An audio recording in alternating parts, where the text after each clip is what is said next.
The Quiet Footsteps, Chapter 22. All set, Donny? Hugh asked, adjusting his safari outfit and sharpening his machete in the arms outpost in the sewage outlet. All set, Hugh, Donnie called enthusiastically from the other room. What? All set, Hugh? A squeaky voice gawked in response. Oh, for the love of... Hugh opened the door to face Donnie. Are you seriously taking your flying rat to this do-or-die operation?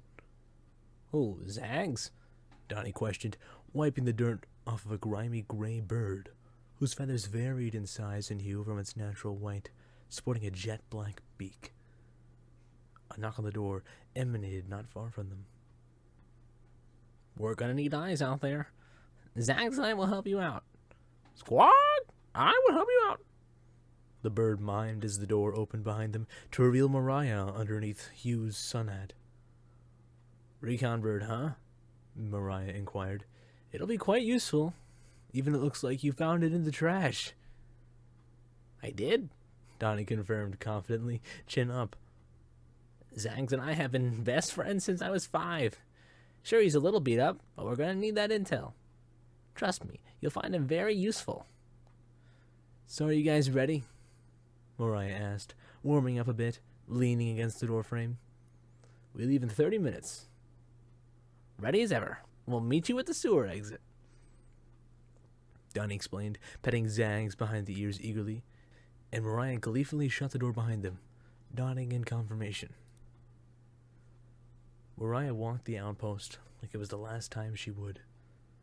Elated, she waved joyously to the plumbers, priming the flood valve release shut, and they happily returned the favor, waving in unison back at their short-haired woman across from them. Entering her tent, she brutally prepared herself by grabbing her wrist-mounted crossbow and gathered in her pouch several small arrows. She was frantic and tense about it. She almost started running to the other tent almost immediately. She faintly heard a mumbled speech as she opened the tarp out of the smaller tent, and there sat Clint, and across from him, the heart of their mission, and the source of their, at least she believed, imminent success. Maeve sat, staring at the ground, her eyes swelling from what seemed to her like hours and hours of tears. It was an accident, and I believe you, Clint insisted, and with his right arm he pointed at his head. But up here, he moved his finger as Maeve sniffled to point right at her chest. Has to be different from down there. As the finger touched Maeve's heart, she stared down at it, welling eyes as she nodded. Clint reached his hand out to help Maeve out of her seat, and Maeve accepted, rising from her weep and wiping her tears. Are you ready, Maeve of Blades? Mariah cleverly asked, raising an eyebrow. The title was impulsive.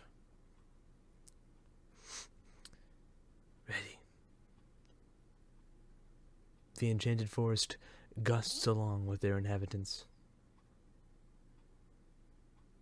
The enchanted forest gusts along with their inhabitants, led by the jungle voyager Hugh, and the toolmaster Donnie at his side. Zags scouted the sky as he soared, taking quick breaks upon his master's shoulder. Clint, Mariah, and Maeve followed close by, listening to Donnie's ramblings about the forest. The forest covers hundreds of miles, and a lot of creatures call it home, he babbled with enthusiasm. A lot of people live here, too. Huntsmen and huntresses of the wood, they find their home filled with pride and game of the most ravenous beasts in the realm. Hugh was one of them. Hugh continued slicing the bushes, obviously less enthralled at discussing his troubled past. Another mile, Hugh mumbled through his stride, eyeing his compass handed to by Donnie. Maeve, you ready to start? Yes, Maeve replied. I'll move with Zags. He can keep track of me.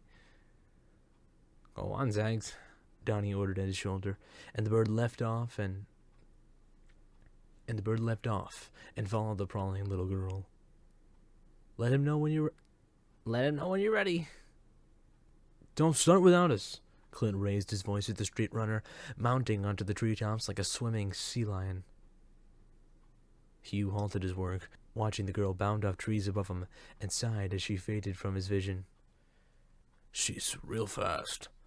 He panted, distraught. Why am I even doing this? He fell comfortably on the log, sweating profusely. "Water?" Donnie asked, grabbing a bottle from one of his long, skeletal extension arms. Yeah. Hugh accepted, reaching his hand out, parched, as he took a massive swig. Thanks, Don.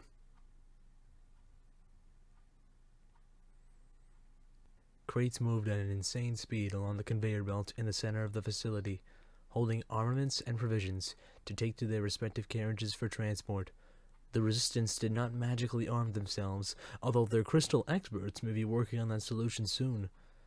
A secluded base, once used to defend against the Goblin Scourge, the simple open sun windows helped illuminate the room with vibrant natural light as the base sat atop one of the rare plains occurring in the forest, accompanying all of its space as the sun faded in the horizon. A blonde, muscular woman featuring a cape of bearskin and a breastplate of dragon skin turned from the entrance, sporting a confident look, which almost instantly departed as she briefly sniffed the air. She raised an eyebrow and knelt, pulling her automatic self-loading assault rifle to bear. "Someone's here," she configured. "At arms, men. We have an intruder." "You want us to send the dogs?" her associate asked to double-check. "Not yet," she replied, her voice low. "I want to see them first." Soldiers put their rifles at their sides and scattered to the edges of the base, covering gaps, each personally trained by Tyra herself, a professional ex-magistrate operative in the war against the deviants. The silence was cold, all with the exception of the whirring machinery within, as she oversaw her soldiers spreading out across the base. She noticed out of the corner of her eye a ghost-like figure, scampering about the trees, reflecting a faint particle collective pink streak in its path, and immediately pulled out her compass. "Southwest, 236 and climbing, 60 degrees up." The gunners trained in accordance with Tyra's call-out, engaging their firearms in a phonically satisfying sync. Branches ripped from their foundation like fireworks as they whizzed past the ghostly figure, cloaking in the darkness as the sun finally set, encasing the base in a moonlight. Bullets scattered along the silhouette in the dark, painting the night in a visual sea of a muzzle flash and pink streaks. As Maeve looked up, the bird immediately separated back into the sky as it headed back to the group. The branches cracked and gnashed at her clothes as she glided along the forest, lucky enough to survive the onslaught. In sync, the controlled firing ceased, and the sunroof's open window next to the edge of the forest acted as Maeve's entry point as the soldiers reloaded their firearms with adequate speed. Seizing her moment, Maeve elegantly jumped right through the window, tucking herself in to fit through its narrow height.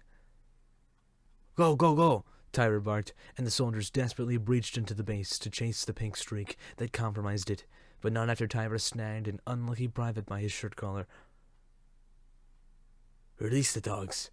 There's something else I have to take care of." The inside of the base was akin now to a factory, compiling boxes of mysterious objects, rummaging through a maze of conveyors, slides, and scaffolding, covering every inch of the building, floor to ceiling, in metal and mortar, organizing the Resistance's resolve in an efficient, eco-friendly wave of industry. The narrow space was euphoric for the parkour kitten, cloaking herself in the rapid mechanical noises and the sea of support beams and machines. Balancing on a beam right as she landed, her slow fall into a low crawl began her invasion of the base, not through gentle sneaking, but through loud and abrasive force. It was intentional. The soldiers would chase a detectable yet unseekable anomaly, only to distract them from the sneaky marauders who would inevitably enter the west side of the building to retrieve their prizes.